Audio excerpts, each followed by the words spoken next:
Finally, a radio station for teachers and librarians. You've been enjoying pressing issues, but as is normal, you can't listen to an hour's worth of programming on this station without us begging for money.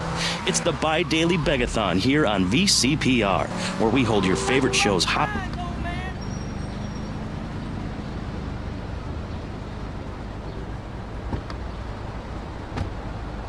They're so uneducated they can barely understand multisyllabic phrases like, clean my shoes better, Marissa, or I'll report you to the IRS, or dialectical materialism. Isn't it pleasant to have a patronizing voice on the radio? That's right, Michelle. With the way things are going under Reagan, at any moment the unwashed Huns from the Midwest could descend upon Vice City and enslave the poets and postal workers and force us to watch network programming. That is a frightening thought. But like many things in life, you can throw money at something and feel better about yourself.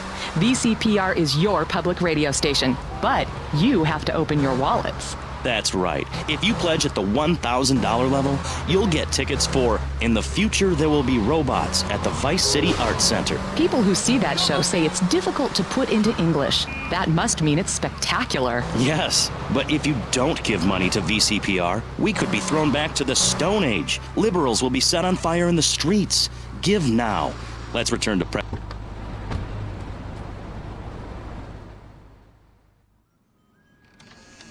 Hello? Hello? Come in, my dear, and rest your soul. You must be the big bad man my granddaddy been chatting about. Tell me things about you, you know, when he visits, and about the others who wait for you.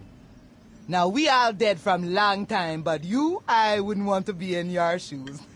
I got a message to come here. Can you hear them? Them calling your name, boy, must want you pretty bad, don't you think? Now you do all Auntie Pulea Turner, maybe she help you. Maybe she can give you a little juju after all of this. Give you some magic to give the lawman the stink eye.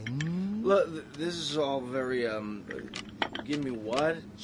I think I got the wrong address. Give me these things, Tommy. The nasty proud foo-foos. Been making my boys shake their heads. Now they told the policeman where me been stashing my powders. They think it drugs. Them stupid. Now be a good boy, Tommy, and go and get the powders for Auntie Poulet. Yeah, sure.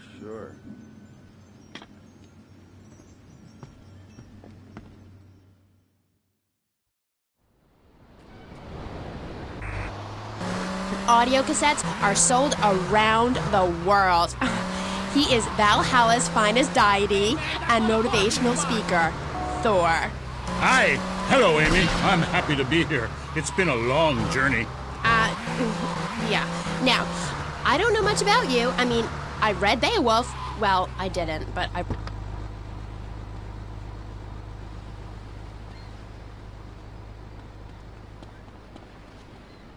Don't move a muscle, chump! Here,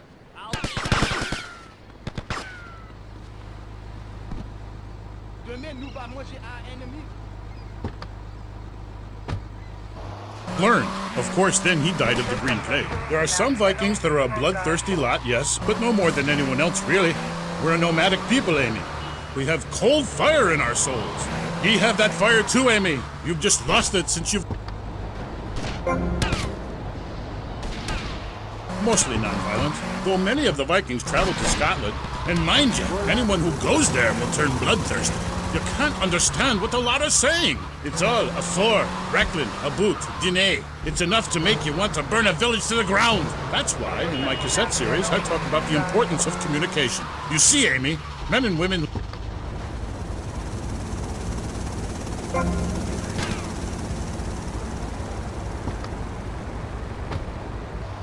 and their feelings. When I'm raiding a village, I don't need to be talking about feelings. It's time for action. Hey, so is that all there is to be...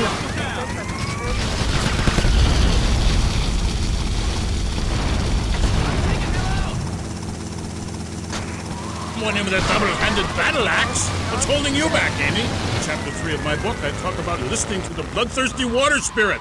It's really quite important if you want to enter Valhalla. I think I went there last night. Oh, no, that was Mal.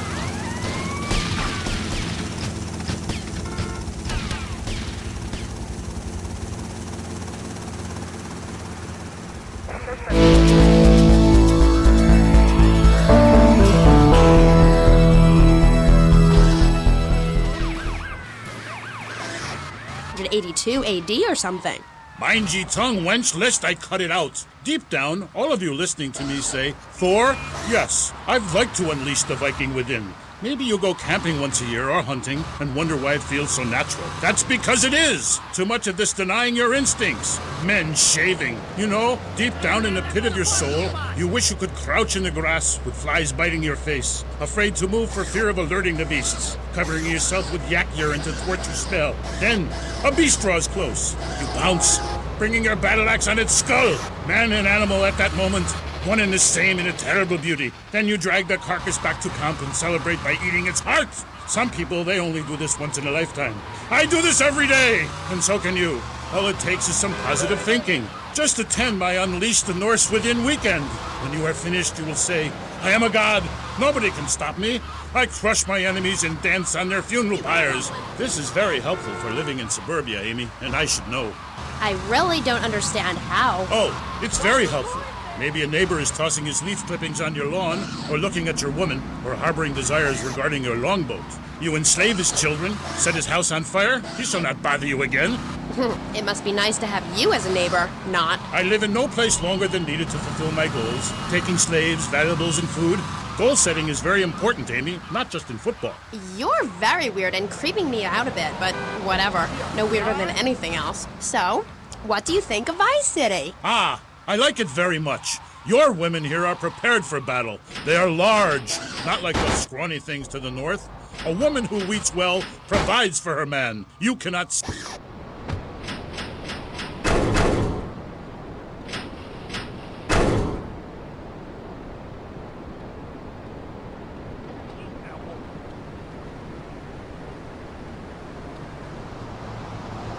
Move that piece of shit out the torch wall!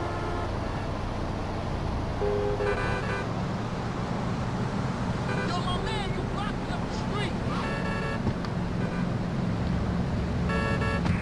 His wife while communing with Odin's spirit. Careful.